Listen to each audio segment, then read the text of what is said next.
নমস্কার বন্ধুরা, আমি ট্রাভেলার সর্বাণী। প্রতি বছরই আমি কোনো না কোনো একটা জায়গায় ঘুরতে যাওয়ার চেষ্টা করি, যেহেতু আমি ঘুরতে ভালোবাসি। আর লাস্ট ইয়ার থেকে যেটা হয়েছে 2025 সালে আমি করেছিলাম মহাপূর্ণ কুম্ভ, এবং সেই কুম্ভ যাত্রা করার পর আমার মধ্যে বিশাল একটা ড্রাস্টিক চেঞ্জ এসছে। স্পিরিচুয়াল দিকে আমি ভীষণভাবে স্পিরিচুয়াল পারসন, এবং সেইটা আরও বেশি বেড়ে গেছে। এবং এই স্পিরিচুয়ালিটির যাত্রাতে আমার এই বছর যে যাত্রা আমি করতে চলেছি, যার জন্য এই ভিডিও আমি করছি, সেই যাত্রা কিন্তু একটি মারাত্মক যাত্রা এবং অত্যন্ত কঠিন যাত্রা। এবং আমাদের যে 51টা সতীপীঠ আছে, তার মধ্যে 2খানা সতীপীঠ আমি কভার করার বাসনা রেখেছি, ইচ্ছা রেখেছি, এবং সেই প্ল্যানিংয়ে আমি এই যাত্রা শুরু করব। তো দুটোই পাহাড়ে, এবং যাব হচ্ছে, আপনাদের জানিয়ে দিই, আমি যাব হচ্ছে অমরনাথ দর্শনে। এবং অমরনাথ দর্শন আমি পায়ে হেঁটে পেহেলগাম রোড দিয়ে করব। এবং সেই অমরনাথ দর্শন সেরে নিচে ফেরার পরে তারপরে আমি যাব বৈষ্ণব দেবী, এবং বৈষ্ণব দেবী করে আসার পরে আমি যাব হচ্ছে শিবখড়ি। তো তিনটেই মোটামুটি পাহাড়ি এলাকা, এবং টোটাল যদি আমি কিলোমিটার কাউন্ট করি, এবং তিনটেই আমি, আমার ইচ্ছা আছে তিনটেই পায়ে হেঁটে করার।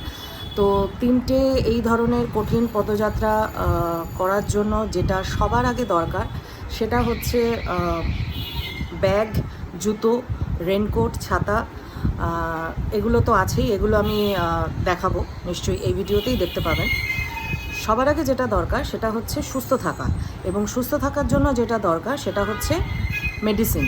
তো আমি আমার এই অমরনাথ যাত্রা, বৈষ্ণব দেবী যাত্রা এবং শিবখড়ি যাত্রার রাস্তায় আমার যাতে কোনো শরীর খারাপ না হয় বা শরীর যাতে একদম ঠিক থাকে, তার জন্য আমি যে যে মেডিসিনগুলো আমি নেব, তো সেইগুলো আপনাদেরকে দেখাই। ঠিক আছে, কী কী মেডিসিন আমি নিচ্ছি।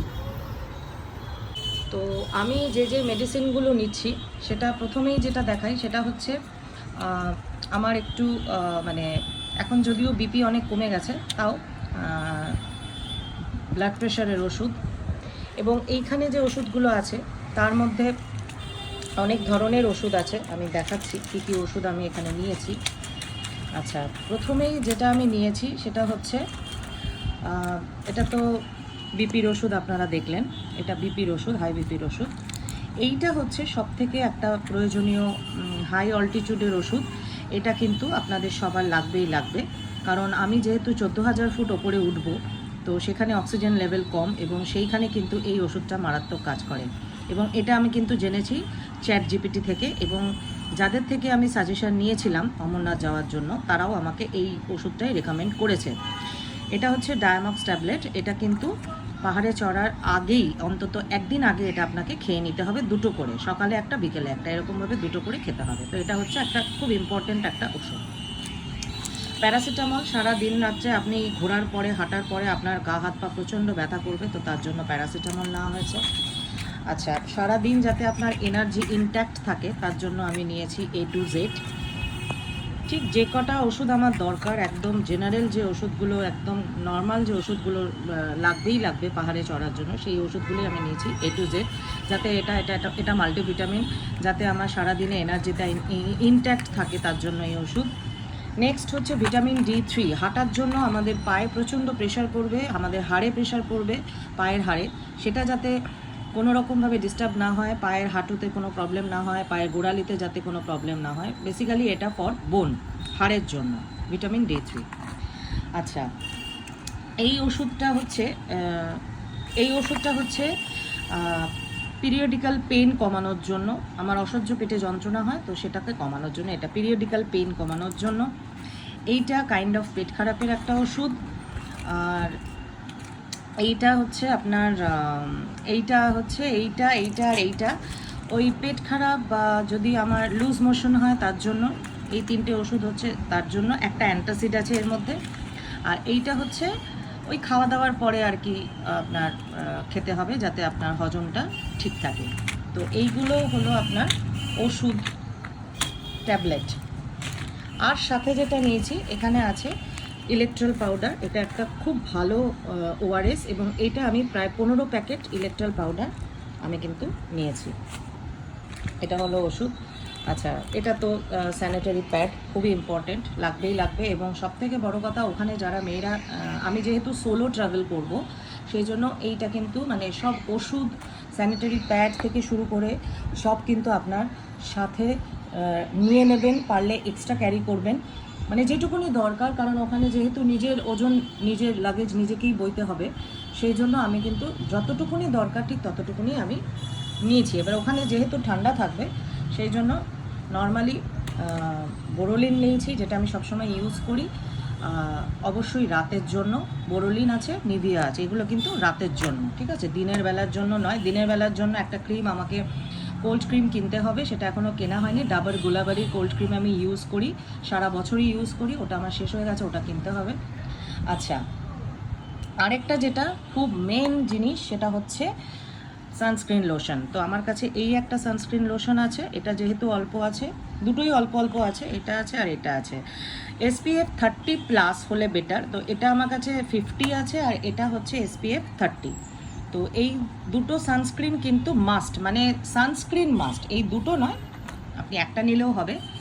30+, SPF 30+ সানস্ক্রিনটাই ওখানে মাস্ট, কারণ যেহেতু প্রচণ্ড হাই অল্টিটিউড, এবং ওখানে কিন্তু সূর্যের তাপ কিন্তু, হিট কিন্তু মারাত্মক লাগবে, এবং ট্যান কিন্তু হবেই। সানস্ক্রিন মাখলেও ট্যান হবে, বাট তাও একটা সেফটি পারপাস।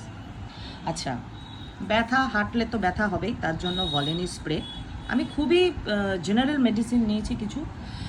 এটা তো স্যানিটাইজার, হাত ফাত অনেক সময় ধোয়ার সম্ভাবনা থাকবে না, তার জন্য স্যানিটাইজার। আচ্ছা, এইটা হচ্ছে পিসেফ, এটাও একটা ইম্পর্টেন্ট জিনিস, কারণ ওখানে একটা ওয়াশরুম 1000টা লোক ইউজ করবে। তো এটা পিসেফ, এটা কিন্তু অবশ্যই আমি যেখানেই বাইরে যাই না কেন, ট্রেন জার্নিতে বা যেখানে একসাথে অনেক লোক একটা বাথরুম ইউজ করছে, সেখানের জন্য কিন্তু এটা খুবই জরুরি।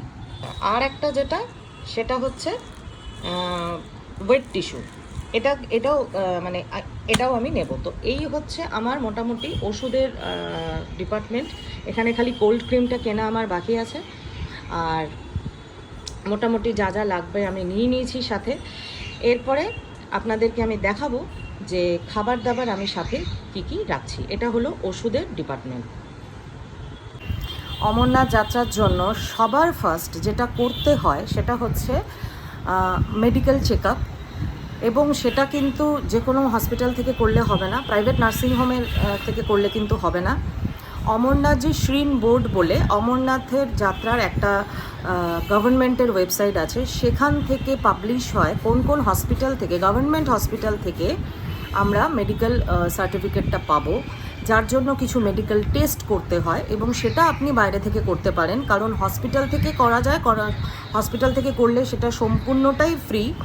কিন্তু হসপিটালে যেহেতু প্রচুর টাইম লাগবে, মানে অনেকে হয়তো আপনাদের বলবে যে আমি হসপিটাল থেকে করেছি সম্পূর্ণ ফ্রিতে, এটা কিন্তু যারা যারা বলছে সবাই যে সত্যি কথা বলছে তা কিন্তু নয়। কেন নয় সেটা আমি বলছি। আমিও প্রথমে ভেবেছিলাম যে প্রায় 12 থেকে 14টা টেস্ট দেওয়া থাকে, এবং টেস্ট কি কি করতে হবে সেটাও কিন্তু কিছুটা মেনশন করা থাকে, আর কিছুটা ডিপেন্ড করছে হসপিটালের ওপর, হসপিটাল টু হসপিটাল ভ্যারি করছে কি কি টেস্ট করতে হবে। কোনো হসপিটালে দেখা যাচ্ছে নর্মাল যে ব্লাড টেস্ট হয় সেইটা general blood test, regular blood test, sugar test, আচ্ছা আপনার এগুলো করলেই হয়ে যায়। কিন্তু অনেক হসপিটাল আছে যেখানে আরও অনেক কিছু এক্সট্রা টেস্ট দেওয়া থাকে। এবারে যেটা হচ্ছে, অনেকে বলবে যে সবকটা টেস্টই হসপিটাল থেকে করা যায় এবং সেটা সম্পূর্ণ ফ্রিতে হয়। একদম সত্যি কথা, এটা একদম ট্রু, 100% ট্রু। কিন্তু 90% লোক কিন্তু হসপিটাল থেকে ম্যাক্সিমাম টেস্টই করায় না। তার একটাই রিজন, হসপিটালে যেহেতু হাজার হাজার মানুষ ভিড় করছে প্রত্যেক দিন, এবং সেখানে তাদের সাথেই লাইনে দাঁড়িয়েই আপনাকে কিন্তু সেই টেস্টগুলো করাতে হবে। এরকম কিন্তু কোনো হসপিটালে কোনো রুলস নেই যে আপনি অমরনাথ যাচ্ছেন বলে আপনাকে স্পেশাল কোনো কাউন্টার করে দেওয়া হয়েছে, এরকম কিন্তু কোনো হসপিটালে নেই। আমি অন্তত 3টে গভর্নমেন্ট হসপিটাল ঘুরেছি, এবং সেখান থেকে আমার নিজস্ব এক্সপিরিয়েন্স থেকে আমি কথাটা বলছি, এবং প্রচণ্ড রকমভাবে কিছু কিছু গভর্নমেন্ট হসপিটাল আছে আপনাকে মানে মারাত্মকভাবে হেনস্থা করবে। কাজেই আপনার যেটা আপনি যখন জেনে যাবেন যে কী কী টেস্ট করাতে হবে, সেই টেস্টগুলো আপনি বাইরে থেকে করালে আপনার 4 থেকে 4,500 টাকা, মানে উইদিন 5,000 রুপিস আপনার খরচা হবে। কিন্তু আপনি টেস্টের রিপোর্টগুলো খুব তাড়াতাড়ি পেয়ে যাবেন, খুব ভালো মতো হয়ে যাবে। আপনাকে 100 জন মানুষের পেছনে লাইন দিয়ে দাঁড়িয়ে থেকে টেস্টগুলো ফ্রিতে করানোর জন্য কষ্ট না করলেও চলবে। আমি যেমন করেছি, এবং আমার মোটামুটি টেস্টের খরচ পড়েছে প্রায় ওই 4700 টাকার মতো, মানে 4,700 টাকার মতো। এবং সেখানে আমার প্রচুর টেস্ট হয়েছে, মানে সেখানে আমার ব্লাড টেস্ট হয়েছে, সুগার টেস্ট হয়েছে, সেখানে আমার পিএফটি টেস্ট হয়েছে, চেস্ট এক্সরে হয়েছে। চেস্ট এক্সরেটা অবশ্য আমি হসপিটাল থেকে করেছিলাম, চেস্ট এক্সরে, এবং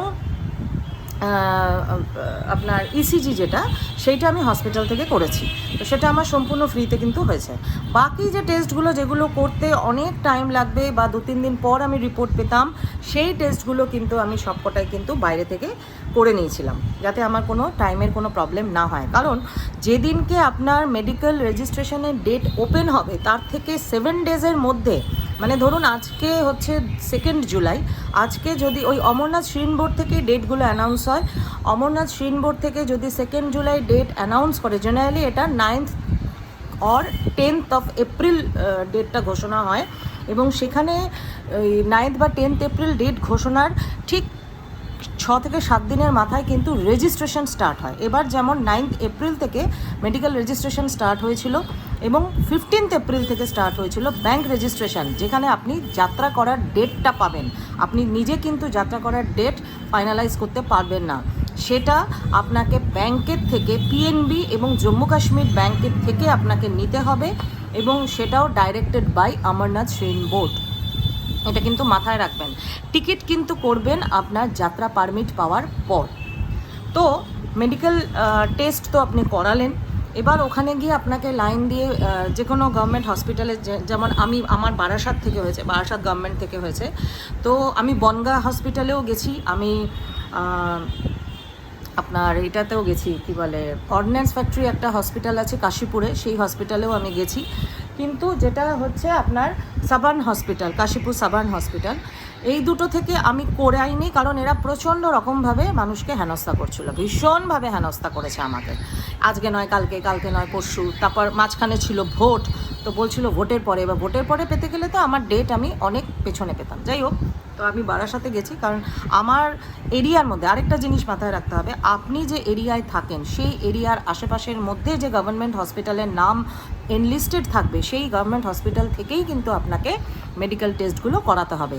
অনেকে অবশ্য অনেক দূর দূরান্তে গিয়ে করিয়েছে, তার একটাই রিজন, সেটা হচ্ছে যে ধরুন আপনার ব্লাড প্রেশার একটু হাই হলো, ব্লাড সুগার একটু হাই হলো, তাহলে এমন জায়গা আছে, ধরুন আমি এখানে থাকি, দমদমে থাকি, আমি চলে গেলাম কোথায়, আমি চলে গেলাম কাকদ্বীপে।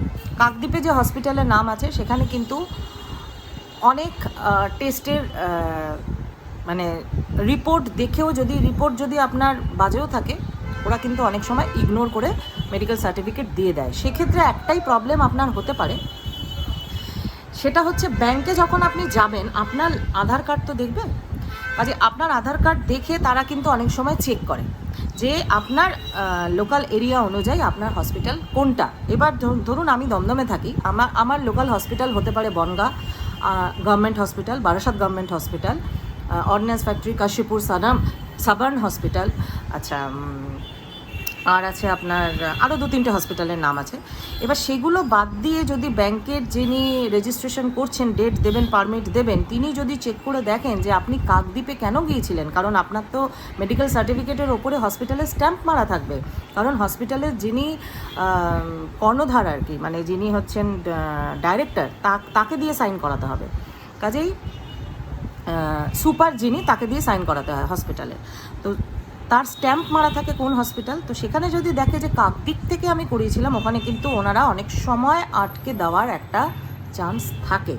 এটা একটা সম্ভাবনা, এটা যে হয় আমি বলছি না, এটা একটা সম্ভাবনা, হয় না, এটা এরকম করে না, তবু আমি বলে দিলাম। কাজে আপনার নিজস্ব লোকালের যে হসপিটাল থাকবে গভর্নমেন্ট, সেখান থেকে করানোটাই আপনার বেটার।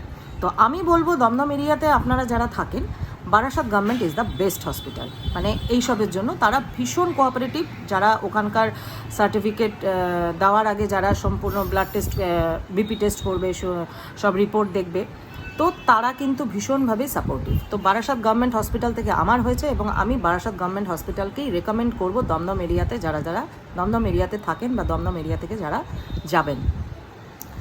এবার হচ্ছে আপনার নেক্সট পার্ট, সেটা আমি দেখাচ্ছি যে আপনার মেডিকেল সার্টিফিকেটের জন্য কি করতে হবে বা ফর্ম ফিল আপের জন্য কি করতে হবে দেখাচ্ছি।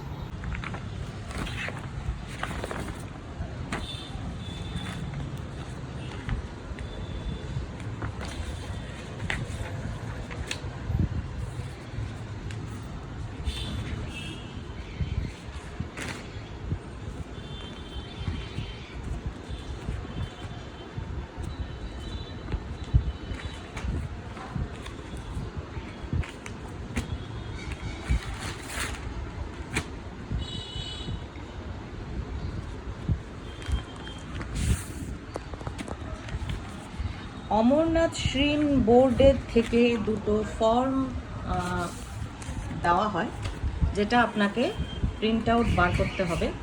সেই প্রিন্ট আউট আমি দেখাচ্ছি, আমার অনেকগুলো করে বার করা ছিল। একটা হচ্ছে মেডিকেল রেজিস্ট্রেশন যে আপনি করাবেন, মেডিকেল রেজিস্ট্রেশনের জন্য একটা ফর্ম ওই অমরনাথ শ্রীন বোর্ডের থেকেই ডাউনলোড করতে হবে আপনাকে। এটা কিন্তু সেখান থেকে করলে হবে না, সেটা হচ্ছে এই ফর্মটা। এটা হচ্ছে দেখুন লেখা আছে compulsory health certificate Shri Amarnathji যাত্রা 2026। এখানে কিন্তু ইয়ারটা মেনশন করা থাকে। এখানে আপনার পাসপোর্ট সাইজের রিসেন্ট ফটো লাগবে, আর এখানে আপনার ফুল ডিটেলস, নাম, আপনার son of, daughter of, wife of, এটা দেওয়া থাকবে, ফুল অ্যাড্রেস দেওয়া থাকবে, date of birth, Aadhaar number, blood group আপনার কি সেটা, এবং আইডেন্টিফিকেশন মার্ক। এটা কিন্তু মাস্ট, যাদের কিচ্ছু নেই তাদেরটা নীল হবে, আর যাদের কিছু না কিছু আছে, আমার যেমন হাতের এখানে একটা মোল টাইপের আছে, ব্ল্যাক ছোট স্মল মোল টাইপের, তো ওটা আমি দিয়েছি। এরকম আইডেন্টিফিকেশন মার্ক কিন্তু দিতে হবে। এইগুলো, এই যে বক্সগুলো, এই বক্সগুলো জেনারেলি সবই নো করাতে হবে, কারণ এগুলোতে টিক মারলে আপনি অসুস্থ, আপনাকে ক্যান্সেল করে দিতে পারে, সার্টিফিকেট নাও পেতে পারেন। কাজে এগুলো সবই আপনার নো হবে, এবং সেটা কিন্তু অ্যাকচুয়ালি ব্লাড টেস্টের ওপর ডিপেন্ড করবে, বাট সবাই এটা নোই করে, তো নোই করতে হবে। এখানেও সব নট অ্যাপ্লিকেবল এগুলো তো সব করতে হবে। এখানে আপনার থাম্ব ইমপ্রেশন, যারা সাইন করতে পারেন না তাদের জন্য, বা সিগনেচার। এখানে ডেটটা কিন্তু হবে যেদিন আপনি মেডিকেল সার্টিফিকেটটি হসপিটাল থেকে করাতে যাচ্ছেন সেই দিনকার ডেট। আচ্ছা, এইটা হচ্ছে মেডিকেল অথরিটির ওপর, কারণ এখানেই সাইন করে আপনাকে কিন্তু এই যে স্ট্যাম্প পেনে signature and seal of authorised medical authority, এটাই কিন্তু কলেজ সুপারের সাইন থাকবে, এবং তার স্ট্যাম্প থাকবে, সিগনেচার থাকবে, কি কোন নামে ডাক্তারে হয়েছে, তার ডেজিগনেশন কি, ডেট অফ ইস্যু, এগুলো থাকবে। এইবার এইটা যেটা এইটা হলো একটা হচ্ছে, এটা হচ্ছে হেলথ সার্টিফিকেটের জন্য হলো। এটা আপনি এইটা আপনি 2-3টে প্রিন্ট আউট বার করে রাখবেন, এবং এই সার্টিফিকেটটা পাওয়ার পরে আপনাকে জেরক্স করে রাখতে হবে, কারণ এই সার্টিফিকেটটাই আপনাকে ব্যাংকে জমা দিতে হবে পারমিট পাওয়ার জন্য। এবং এই সার্টিফিকেটটা পাওয়ার পরে এইটা হচ্ছে পারমিটের ফর্ম। দেখুন, এইটা হচ্ছে compulsory health certificate for Shri Amarnathji যাত্রা, এটা একটা ফর্ম। এইটা হচ্ছে আরেকটা ফর্ম, শ্রী অমরনাথজি যাত্রা পারমিট অ্যাপ্লিকেশন ফর্ম। এটা কিন্তু যাত্রা পারমিট অ্যাপ্লিকেশন ফর্ম। এখানেও আপনার ফটো লাগবে, এখানেও আপনার সব ডিটেলস, কন্ট্যাক্ট নাম্বার ঠাম্বার সব দিয়ে, এখানে খালি কোন রুটে যাচ্ছেন সেটা আপনি দেবেন, খালি ডেটটা আপনি দেবেন না, ডেটটা বসাবে ব্যাংক, কারণ ব্যাংকই আপনাকে ডেট দেবে কোন ডেটে আপনি যাত্রা শুরু করবেন। সিগনেচার করে এটা আপনাকে ব্যাংকে এই ফর্মটা, এই পারমিটের ফর্মটা এবং একটা আধার কার্ডের জেরক্স আপনাকে ওখানে দিতে হবে। সাথে কিন্তু আধার কার্ড অরিজিনাল অবশ্যই রাখতে হবে, ওরা কিন্তু চেক করবে ব্যাংকে যখন যাবেন। এবং এটা মেডিকেল রেজিস্ট্রেশন হওয়ার পরের দিনই আপনাকে ব্যাংকে সঙ্গে সঙ্গে চলে যেতে হবে, অনেক ভোরবেলায় যেতে হবে, সেটা আমি পরে আসছি। এবার আমি দেখাই যে জেরক্সটা আপনি কি করবেন। আচ্ছা, এইটা হচ্ছে কম্পালসারি সার্টিফিকেটের জেরক্স করে, এই যে দেখুন স্ট্যাম্প মারা, এখানে কে করেছে, তার ডেজিগনেশন কি, কোন ডেটে আমার ইস্যু হয়েছে, সেই সব কিন্তু এখানে দেওয়া আছে, ঠিক আছে। 27 তারিখ আমি গিয়েছিলাম, 27 তারিখে ইস্যু হয়েছে, এটা স্ট্যাম্প দিয়ে সিল দিয়ে সব কিছু এখানে কিন্তু করা আছে। এইটা হচ্ছে, আর এইটা হচ্ছে আপনার ওই ব্যাংক পারমিটের এইটা ফর্ম, ঠিক আছে। এই দুটো জেরক্স। আরেকটা যেটা জেরক্স সেটা হচ্ছে এইটা, সেটা হচ্ছে আপনার এইটাই হচ্ছে আপনার কোন রুট দিয়ে যাচ্ছেন এবং যাত্রা পারমিট। এই দেখুন এখানে লেখা আছে যাত্রা পারমিট, কোন ডেটে যাব, এই যে এটা হচ্ছে 12ই জুলাই হচ্ছে আমার ডেট। তো এইটা হচ্ছে যাত্রা পারমিট। এই যে যাত্রা পারমিট, কম্পালসারি সার্টিফিকেটের ফর্ম এবং ব্যাংকে যেটা আপনি সাবমিট করবেন যাত্রা ফর্ম, সেই সবকটারই কিন্তু জেরক্স আপনাকে করে রাখতে হবে। মানে কোনো রকমের যদি কেউ দেখতে চায় তখন তাকে দেখানোর জন্য। জেনারেলি লাগে না, খালি যাত্রা পারমিটটা করে রাখলেই হবে জেরক্স, আর আধার কার্ডের জেরক্স। অরিজিনাল আধার কার্ড সবসময় আপনাকে সাথে কিন্তু রাখতে হবে। এবার বলি কিভাবে আপনি পারবেন। মেডিকেল রেজিস্ট্রেশন আপনি ব্যাংকের থেকে সার্টিফিকেট পেলেন, ভেরি নেক্সট ডে, সেটা পাওয়ার পরের দিনই কিন্তু আপনাকে একদম আর্লি মর্নিং যে ব্যাংকের থেকে আপনি পারমিট পাবেন সেই ব্যাংকে চলে যেতে হবে। আমি যেমন করেছিলাম, কোন ব্যাংকের থেকে যেন করেছিলাম, এক সেকেন্ড দাঁড়ান দেখে নিচ্ছি। ইয়েস ব্যাংক, একটাই ইয়েস ব্যাংক কলকাতাতে ছিল, সেটাও এনলিস্টেড ছিল, আমি কিন্তু নিজে থেকে যাইনি, ঠিক আছে। ওটা কিন্তু এনলিস্টেড ছিল, অমরনাথজি শ্রীন বোর্ডের ওখানেই দেওয়া ছিল ইয়েস ব্যাংকের নাম। এবং কলকাতায় মাত্র একটাই ইয়েস ব্যাংক ছিল, সেটা হচ্ছে হাওড়া। এবং হাওড়া মানে কিন্তু হাওড়া স্টেশন থেকে অনেকটা, মানে আমি উবের বাইকে করে গিয়েছিলাম, সেখানে আমার প্রায় 350 টাকা কিন্তু লেগেছিল উবের বাইকে, হাওড়া থেকে অনেক ভেতরে, অনেক ভেতরে। তো সেইখানে গিয়ে আমি কিন্তু পৌঁছে গেছিলাম 6টার মধ্যে, আমি ওখানে পৌঁছে গেছিলাম। এবং ব্যাংক খোলা পর্যন্ত আমি সবার ফার্স্ট লাইনে ছিলাম। যেদিন আমি করিয়েছি, আমি 27 তারিখ মেডিকেল রেজিস্ট্রেশন পেয়েছি হাতে সার্টিফিকেট, আমি 28 তারিখ আর্লি মর্নিং 6টার সময় ইয়েস ব্যাংকে হাওড়ায় পৌঁছে গেছিলাম। আপনারা যে ব্যাংকে যাবেন সেই ব্যাংকেও অনেকে তো রাত্রি থেকে গিয়ে লাইন দিয়ে রাখে, আমার পক্ষে সম্ভব ছিল না রাত্রি থেকে গিয়ে লাইন দেওয়া। পিএনবি এবং জম্মু কাশ্মীর ব্যাংক, পিএনবির প্রচুর ব্রাঞ্চের ডিটেলস দেওয়া ছিল, কিন্তু সেই পিএনবি ব্যাংকে গিয়ে রাত্রি থেকে গিয়ে দাঁড়িয়ে থেকে শুয়ে থেকে আমার পক্ষে সম্ভব ছিল না। এবং যেহেতু আমার একটু লেট হয়েছিল, সেটা আমি বলছি কেন লেট হয়েছিল। তো সেই জন্য এই ভিডিওটা একটু লম্বা হবে, যেহেতু এটা ইনফরমেটিভ ভিডিও, ইনফরমেশনগুলো আমি দিচ্ছি, একটু দেখে নেবেন লাস্ট অবধি, তাহলে আপনারা যারা অমরনাথ যেতে চান বা যেতে প্ল্যানিং করছেন নেক্সট ইয়ার, তাদের যাতে সব কিছু করতে ইজি হয়, কোনো প্রবলেম যেন না হয়, সেটার জন্যই আমি ফুল ডিটেলসে ইনফরমেশনগুলো দিয়ে রাখছি। তো আমার পক্ষে রাত্রেতে গিয়ে জমা দেওয়া সম্ভব ছিল না, দাঁড়িয়ে থেকে লাইন দেওয়া সম্ভব ছিল না পাঞ্জাব ন্যাশনাল ব্যাংকে। তো আমি ওই জন্য ওইসবে ঝামেলায় যাইনি, আমি ইয়েস ব্যাংকে গেছিলাম। 27 তারিখ মেডিকেল রেজিস্ট্রেশন সার্টিফিকেট হাতে পেয়েছি, 28 তারিখ আর্লি মর্নিং আমি ইয়েস ব্যাংক হাওড়ায় চলে গেছি। এবং সেখানে গিয়ে আমি যেহেতু ইয়েস ব্যাংকে কেন গেছি তার একটা কারণ হচ্ছে, ওই ইয়েস ব্যাংকটা অ্যাকচুয়ালি এতটাই ভেতরে ছিল, অনেকে সেই ইয়েস ব্যাংকটাকে ইগনোর করে গেছে অ্যাকচুয়ালি। তো ওখানে ভিড়টা একটু কম হচ্ছিল, সেই খবর আমি অ্যাকচুয়ালি পেয়েছিলাম। এবং সেই জন্যই আমার ওখানে যাওয়া। তো আমি ইয়েস ব্যাংকে গেছি এবং উইদিন 5 মিনিটস আমার যাত্রা পারমিটের ডেট কিন্তু আমি পেয়ে গেছিলাম।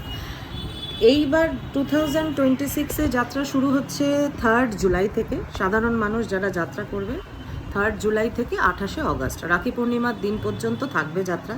57 ডেজ, 57 দিনের যাত্রা হচ্ছে। আমি যে অবশ্যই প্রত্যেকটা মানুষই চায় যেদিন ফার্স্ট যাত্রা শুরু হয় সেদিন থেকে উইদিন 7 ডেজের মধ্যে যেন যাত্রার ডেট পাওয়া যায়, কিন্তু যেহেতু আমার একটু লেট হয়েছে, সেই লেটের জন্য কিন্তু আমার যাত্রা ডেট আমি 10 তারিখের মধ্যে পাইনি, 3 থেকে 10-এর মধ্যে পাইনি, আমি পেয়েছি 12ই জুলাই। একটাই ডেট 12ই জুলাই পড়েছিল, আমি 3 তারিখ বলেছি, 7 তারিখ বলেছি, 10 তারিখ বলেছি, একটা ডেটও খালি ছিল না, ভর্তি হয়ে গেছিলো। অনেক রেজিস্ট্রেশন হয়েছে, এবার ম্যাক্সিমাম হয়েছে 2026-এ প্রায় 4 লাখ রেজিস্ট্রেশন হয়েছে, অনলাইন অফলাইন মিলিয়ে। আপনারা অনলাইনেও কিন্তু রেজিস্ট্রেশন করতে পারেন। অনলাইনে করলে যে প্রবলেমটা আপনাদের হবে, অনলাইনে যে ডেটটা আপনারা পাবেন সেখানে কিন্তু KYC মেনশন হবে না, এবং আপনাদের থাম্ব ইমপ্রেশন কিন্তু অন দ্য স্পট জম্মু কাশ্মীরে গিয়ে করাতে হবে, তার জন্য বিশাল লাইন পড়ে। তো এই জন্য আমি ব্যাংক থেকে কেওয়াইসি সহ থাম্ব ইমপ্রেশন বায়োমেট্রিক সহ আমি করিয়েছিলাম, যাতে আমার জম্মু কাশ্মীর পৌঁছে আলাদা করে কোনো ঝামেলায় যাতে পড়তে না হয়। তো ওখানে হবে, কিন্তু প্রচুর লাইন পড়ে ওখানে অন দ্য স্পট জম্মু কাশ্মীরে। ওই জন্য সব কিছুই অফলাইনে নিজের লোকাল এরিয়া থেকেই করে নিয়ে যাওয়াটাই বেটার। তো ওখানে গিয়ে যাই হোক 12ই জুলাই আমি পারমিট পেয়েছি। 150 টাকা লাগে, এটা গভর্নমেন্ট ফিজ, এটা অমরনাথজি শ্রীন বোর্ড থেকেই ডিসাইডেড থাকে যে কত টাকা ফিজ আপনাকে দিতে হবে। আপনি যে যাত্রা করছেন এটা তার ফিজ। এই প্রথম অমরনাথজি যাত্রার ফার্স্ট টাকা লাগবে। বাদ বাকি হসপিটালে যদি আপনারা হসপিটাল থেকে আপনারা মেডিকেল সার্টিফিকেট মানে টেস্টগুলো করান, একটা টাকাও কিন্তু আপনার হসপিটালে লাগবে না। যদি কোনো মানুষ আপনাকে বলে আমি এত টাকা নিয়ে করিয়ে দেবো, হসপিটালের কোনো মানুষ যদি বলে করাবেন না, বাইরে থেকে করাবেন, আপনার অবশ্যই টাকা লাগবে। কিন্তু হসপিটাল থেকে যদি করান, হসপিটালের কাউকে আপনি টাকা দেবেন না, একটা টাকাও দেবেন না। খালি 2 টাকার আপনার একটা টোকেন কিনতে হবে, যেখানে আপনি ডাক্তারদেরকে দেখাবেন, টেস্ট কি কি করতে হবে সেগুলো লেখাবেন। তার জন্য হসপিটালে যে একটা টোকেন, সেই টোকেন করতে হয়, সেটা অনলি 2 রুপিস। তো এই হচ্ছে মেন ব্যাপার। বারাসাত গভর্নমেন্টে কিন্তু কোনো টোকেনের পয়সা লাগেনি। ওরা অমরনাথজির জন্য স্পেশাল একটা কাউন্টার করেছিল, ওরা অমরনাথজির জন্য স্পেশাল কিয়স্কে করে দিয়েছিল, আলাদা পুরো একটা বিল্ডিংয়ে ওরা অমরনাথজির যাত্রা যারা করবে তাদের জন্য মেডিকেল সার্টিফিকেট পাওয়ার যে লাইন পড়বে, ডেস্ক হবে, সেটা সম্পূর্ণরূপে আলাদা করা ছিল। কিন্তু Barasat government is very good hospital for this. Bangaon হয়রান হয়েছি, বনগা হসপিটালে গিয়ে, কাশীপুর সাবান হসপিটালে গিয়েও আমি হয়রান হয়েছি। যাই হোক, তো সব কিছু এবার হলো। আপনি যাত্রা পারমিট পেলেন, ডেট পেলেন, সঙ্গে সঙ্গে আপনাকে যেটা করতে হবে, আপনি কাউন্ট করবেন, আপনি এপ্রিলে পাবেন ডেট, ঠিক আছে? এপ্রিলে ডেট পেলে আপনাকে জুলাই মাসে আপনি ডেট পাবেন যখন থেকে যাত্রা শুরু হচ্ছে। তাহলে 2 মাস আগে টিকিট কাউন্টার ওপেন হয়। আপনি 12 তারিখ পেয়েছেন, মানে 12ই জুলাই আমি ডেট পেয়েছি। আমি 12ই মে কিন্তু টিকিট কেটেছিলাম যাওয়ার, ঠিক আছে? সরি, ভুল বললাম, 12ই জুলাই যাত্রা করার ডেট। আচ্ছা, এইবার আরেকটা মেন কথা বলে দিই, সেটা হচ্ছে আপনি 12ই জুলাই যে ডেট পেলেন, সেটা কিসের ডেট পেলেন? যাত্রা ডেট তো পেলেন, কোথা থেকে যাত্রা করবেন? 12ই জুলাই যাত্রা কিন্তু কলকাতা থেকে নয়। 12ই জুলাই যাত্রা হচ্ছে আপনি যেখান থেকে পায়ে হাঁটা শুরু করবেন। 2টো রাস্তা হয়, পেহেলগাম, বালটাল। আমি পেহেলগাম দিয়ে যাচ্ছি। পেহেলগামের রাস্তা মোটামুটি প্রায় 48 কিলোমিটার টোটাল, যদি আপনি পেহেলগাম থেকে ধরেন। কিন্তু আমি পেহেলগাম থেকে হাঁটবো না, আমি হাঁটবো কোথা থেকে? চন্দনবাড়ি থেকে হাঁটবো। পেহেলগাম টু চন্দনবাড়ি আমাকে গাড়ি পৌঁছে দেবে, সেটা আলাদা পার্টে আমি বলবো ডিটেলসটা। পেহেলগাম টু চন্দনবাড়ি গাড়ি করে গিয়ে চন্দনবাড়ি থেকে আমি হোলি কেভ অমরনাথজি গুহা পর্যন্ত যে হাঁটবো, সেটার ডিস্টেন্স প্রায় 35 কিলোমিটার, 32 থেকে 35 কিলোমিটার অ্যাপ্রক্সিমেট, ঠিক আছে? 12ই জুলাই আমি যে ডেট পেয়েছি যাত্রা করার, সেই 12ই জুলাই তারিখটা হচ্ছে ওই চন্দনবাড়ি থেকে হাঁটা শুরু করার ডেট। তাহলে চন্দনবাড়িতে আমাকে পৌঁছতে হবে কবে? 11ই জুলাইয়ের মধ্যে আমাকে পৌঁছতে হবে পেহেলগাঁও। 11ই জুলাই যদি আমাকে পেহেলগাঁও পৌঁছতে হয়, তাহলে আমাকে পেহেলগাঁওয়ের জন্য টিকিট কাটতে হবে কবে? 8 তারিখ। আমি আমার ডেট অনুযায়ী বলছি। 8 তারিখ আমি Kolkata to Jammu Tawi train ticket করিয়েছি 8ই জুলাই। 8 তারিখ আমি ট্রেনে উঠব। কলকাতা টু জম্মু তাওয়াই ট্রেনের টিকিট এই কারণে করেছি, আমার ডেট অনুযায়ী একটাই ট্রেন অ্যাভেলেবেল ছিল, সেটা হচ্ছে কলকাতা টু জম্মু তাওয়াই এক্সপ্রেস। এখানে আরও 2টো ট্রেন আছে, হিমগিরি এক্সপ্রেস আর আরেকটা কি একটা ট্রেন আছে, সেটা আমার ঠিক মনে পড়ছে না নামটা। মোট 3টে ট্রেন আছে। আপনার ডেট, যাত্রার ডেট কবে পড়ছে সেইটা দেখে আপনাকে কিন্তু ট্রেনের টিকিট কাটতে হবে। মানে আপনি 12ই জুলাই ডেট পেলেন চন্দনবাড়ি থেকে হাঁটার, আপনাকে 11ই জুলাইয়ের মধ্যে কিন্তু পেহেলগাঁও পৌঁছে যেতে হবে, পেহেলগাঁও বেস ক্যাম্পে পৌঁছে যেতে হবে। আমি পেয়েছিলাম 12ই জুলাই, আমি 8ই জুলাই ট্রেনের টিকিট কেটেছি, কারণ অন্য যে ট্রেনগুলো ছিল, আরও যে 2টো ট্রেন আছে, হিমগিরি এক্সপ্রেস এবং আরেকটা কি ট্রেন আছে, সেই ট্রেনে যে প্রবলেমটা হয় সেটা হচ্ছে, আমার যেটা হয়েছে, আমি টাইমিংসটা ঠিক করে ম্যাচ করছিল না।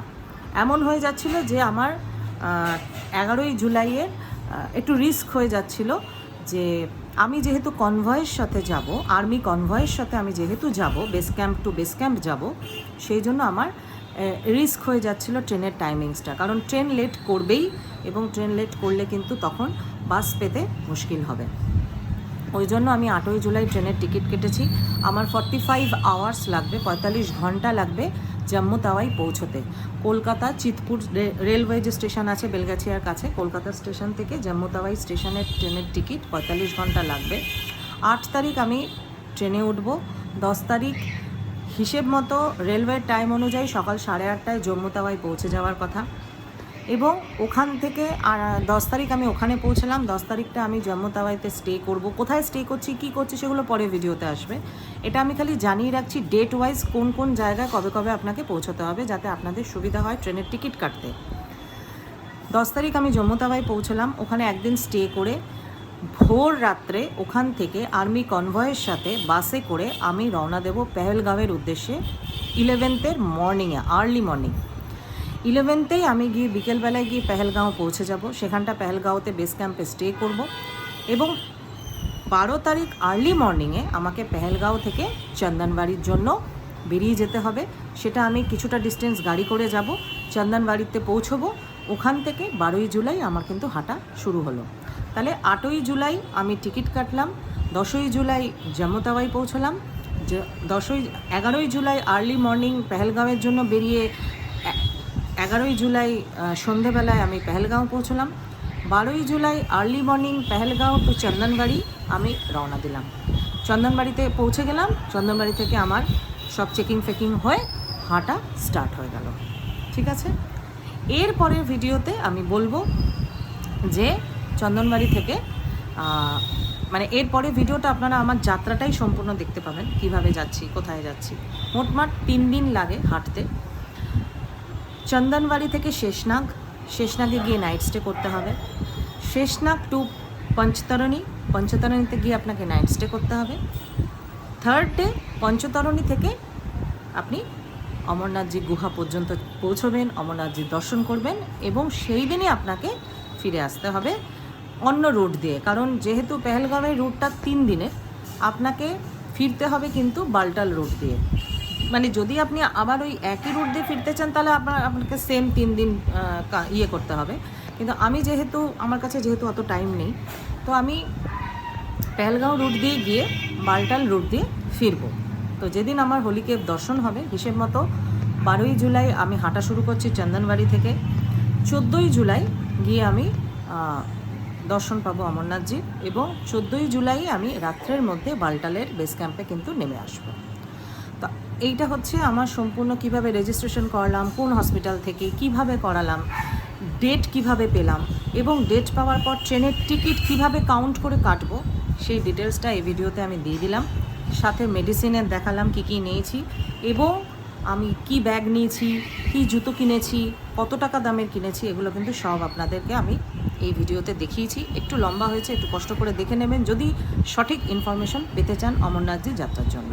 তো এই ভিডিওটা এখানে শেষ করছি। আমার চ্যানেলটিকে সাবস্ক্রাইব করে রাখুন, এবং নেক্সট পরপর অনেকগুলো পার্টে অমরনাথজির ভিডিও আসবে। অমরনাথজি যাত্রার, বৈষ্ণবদেবী যাত্রা, শিবখড়ি যাত্রার অনেক ভিডিও আসবে, অনেক ছোট রিলস আসবে, ছোট স্মল ভিডিও আসবে, সেগুলো দেখবেন। চেষ্টা করছি ভালোভাবে বানানোর। প্রপার গিয়ার আমার কাছে নেই। যারা ইউটিউবার, আমি ইউটিউবার নই, আমি ট্রাভেলার, আমি ঘুরতে ভালোবাসি, এবং ঘোরার সময় যেটুকুনি সম্ভব হয় ভিডিও করি।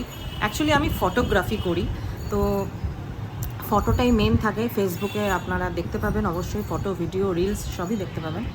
একটু কষ্ট করে ভিডিওগুলো লম্বা হবে, কারণ যাত্রা ডিটেলস দিতে গেলে একটু লম্বা ভিডিও হবে, এবং কষ্ট করে দেখে নেবেন। আমার চ্যানেলটিকে সাবস্ক্রাইব করবেন, ফলো করবেন, এবং ভিডিও ভালো লাগলে অবশ্যই শেয়ার করবেন, লাইক করবেন, কমেন্ট করবেন।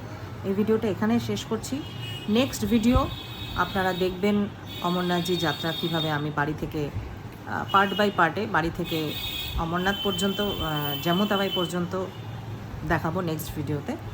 তো চলুন আজকে এই ভিডিওটা এখানেই শেষ করছি। Thank you so much for watching.